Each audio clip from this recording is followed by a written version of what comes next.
তৃণমূল কংগ্রেস সবসময় মানুষের পাশে ছিল, মানুষের পাশে আজকের দিনেও আছে। আপনারা দেখেছেন গত পরশু দিন থেকে, যেদিন থেকে নিখোঁজ হয়েছে সেদিন থেকে আত্মীয় পরিজনদের সাথে যোগাযোগ রাখা এবং তাদেরকে উদ্ধার করে হাসপাতালে তাদের সমস্ত চিকিৎসার ব্যবস্থা করা থেকে শুরু করে সবাই আমরা সেখানে ছিলাম।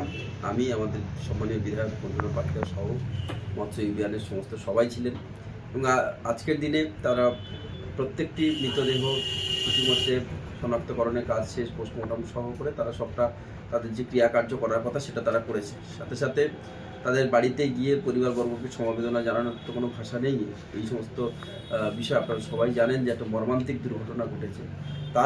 পরেও পার্টির পক্ষ থেকে আমাদের প্রিয় সাংসদ অভিষেক বন্দ্যোপাধ্যায়ের বার্তা তাদের বাড়িতে পৌঁছে দেওয়া, তাদের পাশে থাকার আশ্বাস এবং সাথে সাথে তারা যাতে করে কোনো রকম কোনো সমস্যা যাতে না পড়ে সে বিষয়ে নিশ্চিতভাবে আমাদের যেমন দায়িত্ব আছে, প্রশাসন তারা তাদের মতো করে সবটা দেখছে এবং নিখোঁজ যে ব্যক্তি আছে তাকে খোঁজার সর্বত চেষ্টা চলছে এবং সাথে সাথে পরিবারগুলো কোনোদিন কোনো সমস্যায় যাতে না পড়ে সে বিষয়ে তাদেরকে নিশ্চিত করার জন্য প্রত্যেকটি বাড়িতে আমরা গেলাম এবং তাদেরকে সমবেদনা জানালাম এবং কিছুটা আর্থিক সহযোগিতা আমাদের প্রিয় সাংসদ অভিষেক বন্দ্যোপাধ্যায়ের পক্ষ থেকে তাদেরকে আমরা পৌঁছে দেওয়ার চেষ্টা করলাম।